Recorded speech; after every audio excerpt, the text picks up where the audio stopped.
Fundamental of Java programming. तो चलिए quick revision करते हैं। सबसे पहले समझते हैं कि जावा प्रोग्राम होता क्या है जावा प्रोग्राम क्या होता है। तो program sequence of instructions given to the computer in order to accomplish a task, उसी को हम प्रोग्राम कहते हैं। तो इस लाइन को आप फटाफट याद कर लीजिएगा, ये लाइन आपके लिए काफी इंपॉर्टेंट हो सकता है। ठीक है, कि प्रोग्राम क्या होता है। किसी खास तरह के काम को करने के लिए जो इंस्ट्रक्शंस हम कंप्यूटर को देते हैं उसे ही हम प्रोग्राम कहते हैं।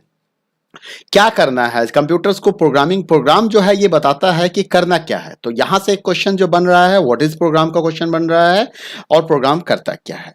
अब कई तरह के प्रोग्रामिंग एग्जांपल्स आपसे पूछे जा सकते हैं कि दो तीन programming high level programming language का नाम बता दीजिए। तो Java, C plus plus, Python, Ruby, Scala, तो ये सभी हाई लेवल प्रोग्रामिंग लैंग्वेज का एग्जाम्पल्स हैं, इसको ध्यान रखना है। अब एक क्वेश्चन ये हो सकता है कि what is the high level programming language. तो ध्यान से समझ लीजिए, हाई मतलब जो आप समझ सकते हैं, जो हम समझ सकते हैं, बट कंप्यूटर नहीं समझ सकता है। आप दिमाग में बात आ रही होगी, अरे यार कंप्यूटर समझ नहीं सकता है तो कंप्यूटर काम कैसे करेगा। काम तो कंप्यूटर से ही लेना है ना, हम तो करेंगे नहीं, काम तो कंप्यूटर करेगा। और कंप्यूटर क्या है, आपका मशीन, और मशीन को अंग्रेजी नहीं आती है भैया। मशीन जो कंप्यूटर है उसको सिर्फ आती है 0 एंड 1। तो आखिर ये 0 1 को कैसे समझाया जाएगा। तो इसके लिए भी आपके पास एक प्रोग्राम है, एक खास तरह का प्रोग्राम है जिसे हम कंपाइलर कहते हैं। अब जानिए कि कंप्यूटर को कौन सी भाषा समझ में आती है, मशीन लैंग्वेज। तो एक नंबर का क्वेश्चन यहां से भी बनता है कि which language computer is going to understand, that is the machine language. अब कंप्यूटर को कौन समझाएगा, कंप्यूटर को समझाएगा एक दूसरा प्रोग्राम, और उस प्रोग्राम का नाम है कंपाइलर। बिल्कुल सही पकड़े हैं आप, भाभी जी की तरह, है ना, कंपाइलर। तो कंपाइलर एक ऐसा प्रोग्राम होता है जो हाई लेवल लैंग्वेज को मशीन लैंग्वेज में कन्वर्ट कर देता है। What is the compiler? Compiler is a program which convert high level language into the machine language, and now machine is able to understand the code, and now machine is able to execute the code. Very good, keep it up. अब चलिए compiler की बात करें तो कई तरह के compiler होंगे, अलग अलग प्रोग्रामिंग लैंग्वेज के लिए अलग अलग कंपाइलर होते हैं। अब हम बात करते हैं जावा के बारे में, कि जावा एक ऐसा प्रोग्रामिंग लैंग्वेज है जिसको आप विंडोज पे भी चला सकते हो, जिसको आप मैक पे भी चला सकते हो, लिनक्स पे भी एग्जीक्यूट करा सकते हो। और जावा के बारे में ये कहा जाता है कि जावा प्लेटफॉर्म इंडिपेंडेंट है। आखिर ऐसा क्यों कहा जाता है, तो आइए इसके बारे में भी जानते हैं कि ऐसा क्यों कहा जाता है। सबसे पहले जानिए कि what is Java. Java is a very popular high level programming language and is widely used to create various types of the application such as database application, desktop applications and web based application, mobile application, games along us. तो ये एक important definition है आपके लिए, what is जावा। अगर आपसे question पूछा जाए तो आप इन पॉइंट्स को अंडरलाइन कर सकते हैं। गर्मी कुछ ज्यादा ही हो रही है, पसीने आ रहे हैं यार, कोई बात नहीं, चलेगा, आपके लिए इतनी मेहनत तो की जा सकती है। तो जावा क्या है? जावा is a high level programming language and has been widely used to create various types of the computer applications such as database, desktop, web and mobile and game application. अब एक क्वेश्चन और भी आ सकता है कि give the examples of two applications which you can develop in Java. तो फटाफट बता दो भैया, क्या बताओगे? आप बताओगे डेस्कटॉप, आप बताओगे डेटाबेस, आप बताओगे वेब बेस्ड, आप बताओगे मोबाइल, आप बताओगे गेम्स। अब बात करते हैं जावा कंपाइलर के बारे में कि जावा कंपाइलर क्या होता है। एक्चुअली जावा के पास दो तरह के कंपाइलर होते हैं। एक कंपाइलर जो जावा के प्रोग्राम को बाइट कोड में कन्वर्ट करेगा, मशीन कोड में कन्वर्ट नहीं करेगा। तो Java compiler is translating the Java code not in machine language, it translate into the byte code. उसको जावा बाइट कोड के नाम से हम जानते हैं। और वो जो जावा बाइट कोड है उसे जावा क्लास फाइल भी कहते हैं। तो एक क्वेश्चन यहां से फिर से बन रहा है, what is another name of the Java byte code?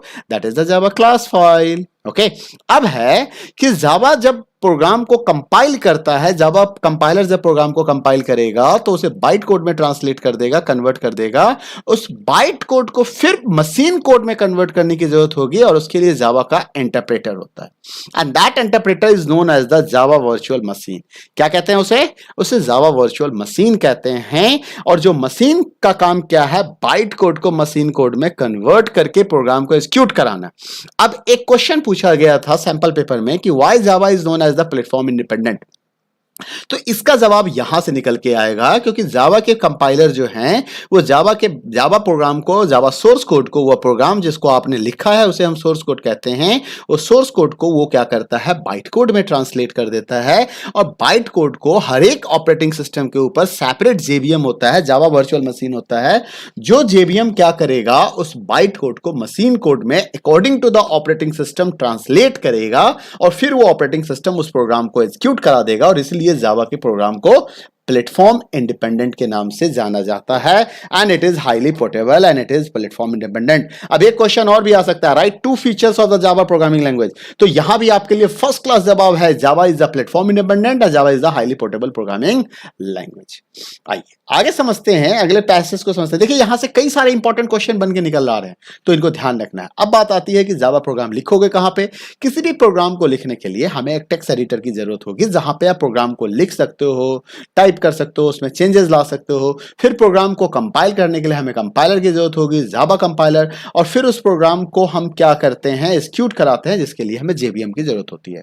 तो जो आईडी होता है, इंटीग्रेटेड डेवलपमेंट एनवायरनमेंट, एक सॉफ्टवेयर है, एप्लीकेशन है, जो क्या करता है, टेक्स्ट एडिटर और कंपाइलर के फीचर्स को कंबाइन करके एक एप्लीकेशन मिल जाता है, जहां पे इजी टू प्रोग्राम होता है। यहां आपने भी ये आईडी यूज किया है, उस आईडी का नाम क्या है, जावा नेटबीन्स आईडी। इसके बारे में हम जानेंगे आगे कि जावा नेटबीन्स आईडी हम कैसे यूज करते हैं। अगर आपने जावा आपके सिस्टम पे इंस्टॉल है तो सबसे पहले जावा नेटबीन्स आइकन पे क्लिक कीजिए, जावा उसको स्टार्ट कर दीजिए। स्टार्ट करने के बाद आपको क्या करना है, नाउ यू हैव टू, आपने प्रोग्राम को स्टार्ट किया तो कुछ ऐसी स्क्रीन दिखाई देगी। ये जेवीएम कुछ इस तरीके का दिखाई देगा, जैसा कि मैं आपको अपने स्क्रीन पे दिखा पा रहा हूं।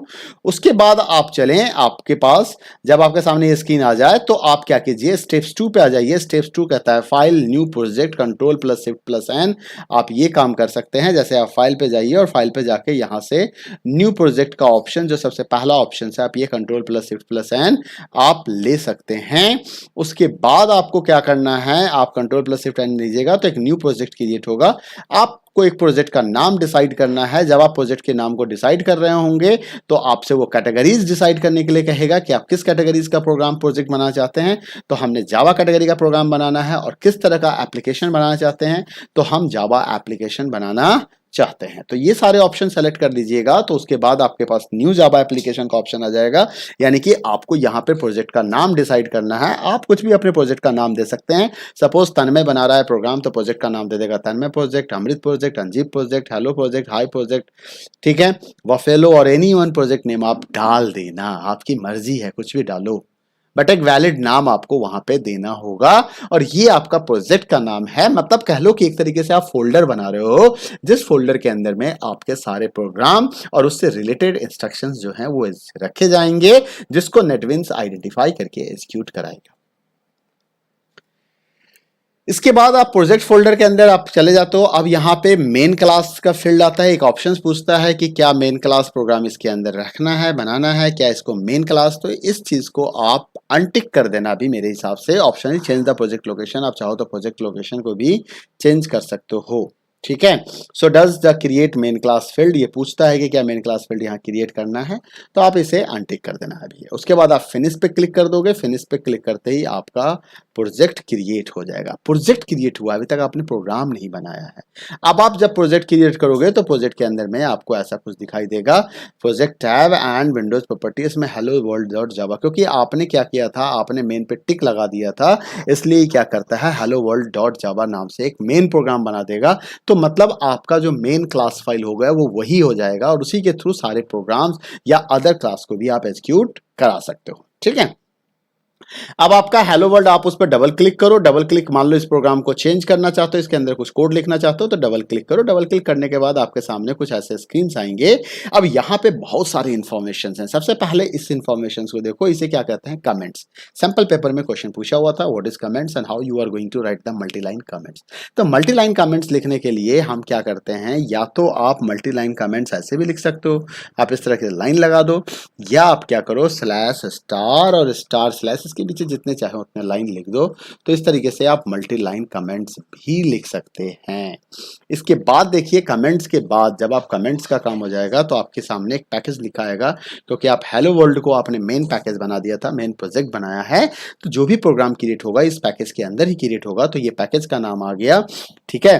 पैकेज एक इंटरफेस होता है, कलेक्शंस ऑफ लाइब्रेरीज के नाम पे होता है ये, ठीक है। पब्लिक क्लास हेलो वर्ल्ड, आपने जो हेलो वर्ल्ड का नाम दिया था उस नाम से एक पब्लिक क्लास जनरेट हो जाएगा आपका। पब्लिक हमारा क्या है, ये क्लास डिक्लेरेशंस है, जहां पे ये बता रहा है कि एक्सेस स्पेसिफायर है कि ये क्लास पब्लिकली एक्सेस होगा या प्राइवेटली एक्सेस होगा, ये पता चल जाएगा। उसके बाद आपका जो स्टेटमेंट आता है पब्लिक स्टैटिक वॉइड मेन, ये काफी इंपॉर्टेंट कंपोनेंट है, इसको ध्यान रखिएगा। सबसे पहला क्वेश्चन यहाँ से ये पूछा जाता है कि व्हाट इज मेन फंक्शन, तो this is the main function of the program. Every program is start executions from the main block only. उसके बाद इसके रिटर्न टाइप क्या होते हैं, तो स्टैटिक होते हैं, स्टैटिक वॉइड होते हैं। ये स्टैटिक का मतलब हो गया कि ये क्लास मेंबर कहलाएगा। डेटा मतलब मेंबर मेथड नहीं कहलाएगा, ये क्लास मेथड के नाम से जाना जाता है। इसकी विजिबिलिटी पब्लिक होती है, इसको एक आर्गुमेंट देना होता है जो एरे आर्गुमेंट होता है, स्ट्रिंग एरे आर्गुमेंट होता है। तो ये चीज आपको यहाँ पे ध्यान देना है। और ये सिंगल लाइन कमेंट लिखने का तरीका क्या होता है और मल्टी लाइन कमेंट लिखने का तरीका क्या होता है, इसे भी ध्यान में रखना है। कमेंट हमारा non executable statement of a program होता है और जो प्रोग्राम के डॉक्यूमेंटेशन के पॉइंट ऑफ व्यू से बनाया जाता है, डॉक्यूमेंटेशन के पर्पज से बनाया जाता है। तो कमेंट अगर आपको स्टार्ट करना है तो आपके पास दो ऑप्शंस है, या तो आप डबल स्लैश से स्टार्ट कर दीजिए या किसी भी स्टेटमेंट्स को इनसाइड दिस स्लैश स्टार और स्टार स्लैश के अंदर लिख दीजिए। इस तरीके से आप कमेंट बना सकते हैं। ऊपर वाले को हम सिंगल लाइन कमेंट कहते हैं, नीचे वाले को हम मल्टी लाइन कमेंट्स के नाम से जानते हैं। बट ऐसा नहीं है कि हम इस तरह से मल्टी लाइन कमेंट नहीं डाल सकते, इस तरह से हम सिंगल लाइन कमेंट नहीं डाल सकते। तो अगर आप हेलो वर्ल्ड डॉट क्लास को फाइनली चेक करोगे तो इसके अंदर में आपको इंपॉर्टेंट 3 लाइन दिखाई देंगे, package hello world, public class hello world, public static void main string, और ये ओपन कर्ली ब्रैसेज, और यहाँ पे कुछ लिखा हुआ नहीं है। तो अब आप अगर इससे कुछ आउटपुट लेना चाहते हो तो आपको इसके अंदर लिखना पड़ेगा। अब ध्यान रखना है, किसी भी प्रोग्राम का जो जावा प्रोग्राम का जो पहला लाइन होता है, जनरली पैकेज स्टेटमेंट हम लिखते हैं, पैकेज जावा प्रोग्राम। अब देखो यहां से क्वेश्चन बना, what is package, what is package. तो ये क्वेश्चन आपके लिए काफी इंपॉर्टेंट बनेगा। Package in Java is a group of related classes. तो यहां पे पैकेज क्या है, ग्रुप ऑफ रिलेटेड क्लासेज है। तो declares that the hello world Java program is the part of hello world project. All classes in package can share their data and code. मतलब एक ही package का, पैकेज का मतलब एक फैमिली कह लो, एक फैमिली के अंदर के कई सारे मेंबर्स हो गए, तो ये मेंबर्स आपस में शेयरिंग भी कर सकते हैं, ठीक है। चलो, अब ये प्रोग्राम के बारे में उन्होंने बता रखा है, इसको आप एक बार गो थ्रू हो जाइएगा। ऑलमोस्ट मैंने बता दिया है। Contents of the class are enclose within the curly braces within the contents of the hello world class. A method called public static void main is declared. Main class के अंदर में main function लिखा हुआ है। अब यहाँ पे देखो मेथड क्या है, व्हाट इज मेथड का क्वेश्चन बन गया यहाँ पे कि व्हाट इज मेथड। तो इसको याद कर लीजिएगा, method is a group of statements written to perform a specific task. Method body is enclose within a pair of curly braces and contains the statement that the method will execute.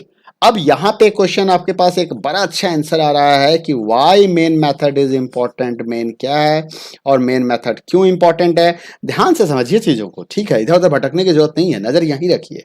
तो main जो है वो special method है जो सभी जावा applications के अंदर होता है, और आपके प्रोग्राम का execution is always started from the main. तो मेन मेथड अगर आपके प्रोग्राम में क्लास के अंदर नहीं होगा तो आप प्रोग्राम को कंपाइल तो कर सकते हो, उस क्लास फाइल को कंपाइल कर सकते हो, लेकिन उस क्लास फाइल को एग्जीक्यूट नहीं करा सकते हो। तो इस चीज का ध्यान रखिएगा, ठीक है। चलिए, to do to application logic, मतलब आप अपना लाइन यहाँ पे लिख सकते हैं। जैसे अभी हम ऐड करेंगे एक line, system dot out dot println hello world. तो इस तरह से आप लाइन को ऐड करके अपने प्रोग्राम को एग्जीक्यूट करा सकते हो। तो और लास्ट में आप उसे सेव भी कर सकते हो। और जब कभी भी आप कहीं पे कुछ लिखते हो, मतलब कोडिंग कर रहे होगे, आपने डॉट डालोगे, डॉट के बाद आपके पास ऑटोमेटिकली हेल्प आ जाएगा, ठीक है। जिस हेल्प के थ्रू आप पता कर सकते हो, अलग अलग ऑप्शंस आपको दिखाई देंगे और उस ऑप्शंस को आप सेलेक्ट भी कर सकते हो। तो जावा प्रोग्राम को हेलो वर्ल्ड का अब हमें प्रोग्राम बनाना है, तो चलिए मैं इसको एक फटाफट एक डेमो दे देता हूं। एक चीज और ध्यान रखना है, semicolon. What is the importance of semicolon in the Java statement. तो Java statement, every Java statement is must be terminated by the semicolon and this is known as the end of statement. तो मतलब semi colon का काम क्या है, and of statement बताने का काम ये कर रहा होता है। Must and with a semicolon. If you make any error with the typing error code, definitely you will get the error message. आपको एक error message मिलेगा.